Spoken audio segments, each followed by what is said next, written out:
So I wanted to talk about how it felt to be in Cincinnati for 3 weeks. Well, I was actually in Cincinnati for about, I believe, 3.5 to maybe 4 weeks. I left early back to Columbus just by a day because I felt like I've gotten the experience that I needed from Cincinnati. It was more so very similar to Boston for me. It didn't really have the big markets or popping places to be like a Boston.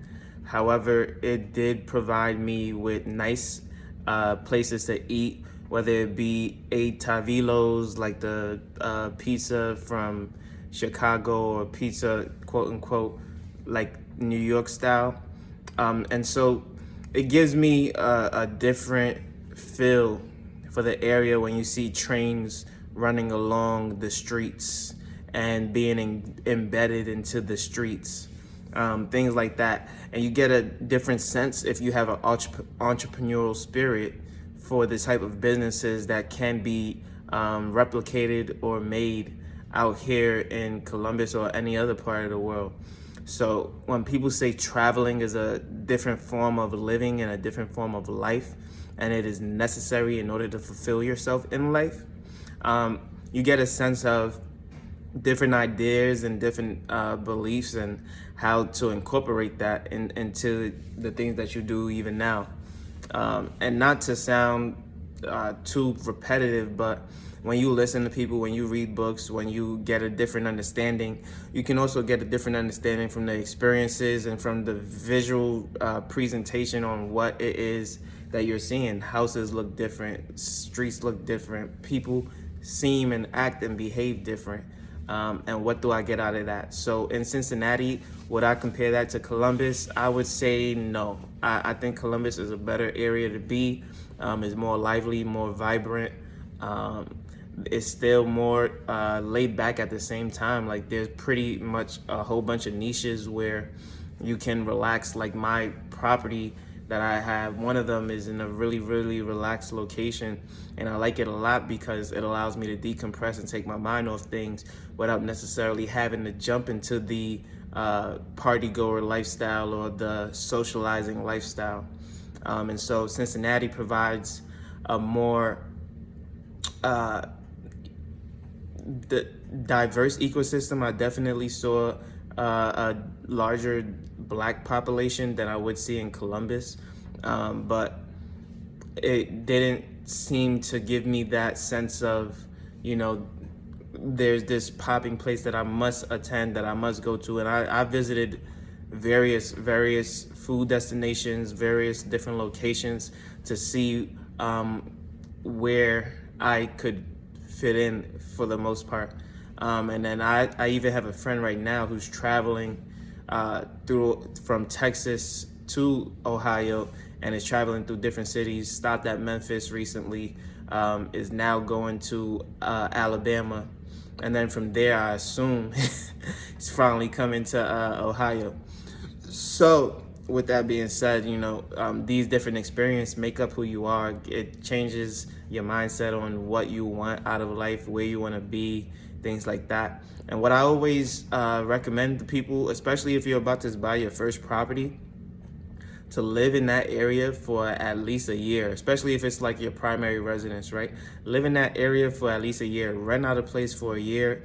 Look at the different zip codes, look at the different areas, take your time and be able to buy with confidence, knowing that you bought in a place that you would love to be in for at least the next 5 years, right? We see a lot of people who buy a house and then instantly regret it, whether it's too costly or maybe they just didn't like the location, their neighbors, their community, and the resources that are available to them, the opportunities, the business that are available to them, right? You get a sense of that when you live in a place for a year renting rather than owning, and that would allow you a different type of flexibility in terms of picking up and leaving and going elsewhere, especially at a young age.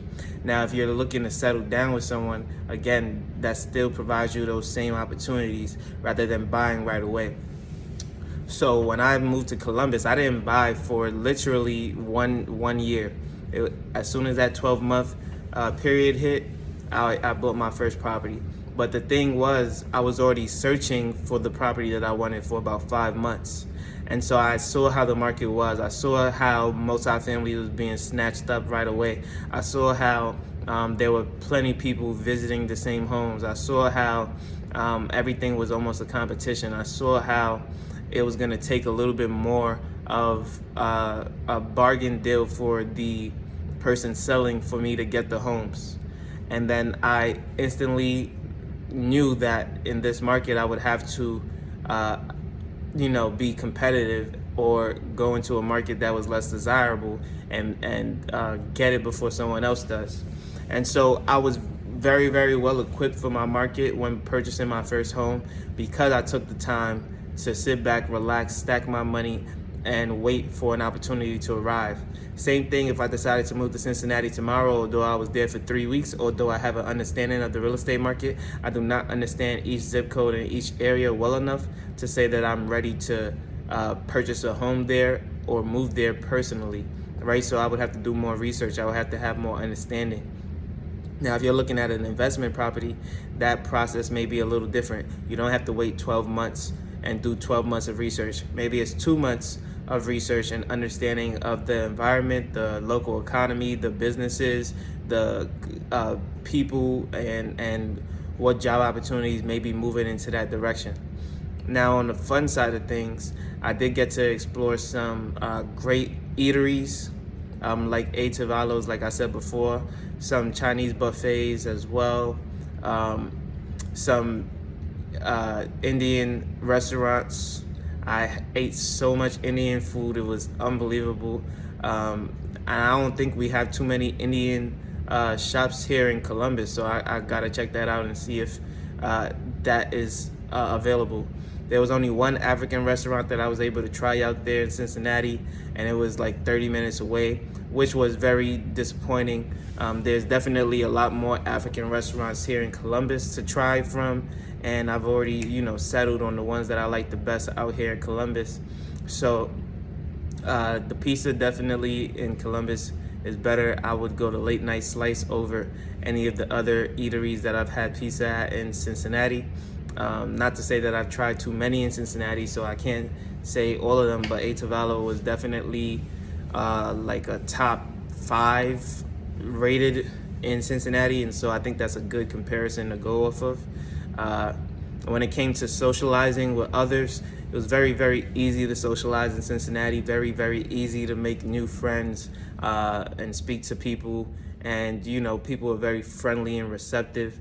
Very similar to Columbus as well, but I think people are a little bit more polished up there in Cincinnati with a little bit more professionalism to them. And so with all of that being said, I definitely did enjoy my time there, and it was all paid for by the business that I worked for. And so I really did get to live a little bit more above my means than I necessarily would. And so I did get a decent experience out of that, and I was able to see some things that I probably wouldn't have seen personally. And so with that being said, if you are looking to go to Cincinnati, I do suggest giving it a shot. You may like the environment, you might like the flow of things. It was definitely a nice flow, a nice balance. It wasn't too high in terms of intensity, and it wasn't too low in terms of mellowed out situations. And so you definitely get a good glimpse of Cincinnati as a whole. And I would prefer that over New York City, would not prefer it over Columbus. I'd probably go to Boston prior to going to Cincinnati. And so, and I'd probably even take Miami as well over Cincinnati. So if I were to choose, I would say maybe Columbus, Ohio, then I'd probably move to Miami first. No, I'm lying. Columbus, Ohio, Boston, San Antonio, Texas, Miami, Cincinnati, New York, and then maybe Philly. That's my list of places that I would probably go and live in that order right now. And so if that helps out a bit in your travel destinations, your choices of where you want to live, Maryland is also a good place. I know a lot of people who are moving to Connecticut as well, or Philadelphia. I can give you some updates on that later on. But if you like seeing stuff like this, please let me know. Like, comment, and subscribe, and I'll see you on the next one. Peace.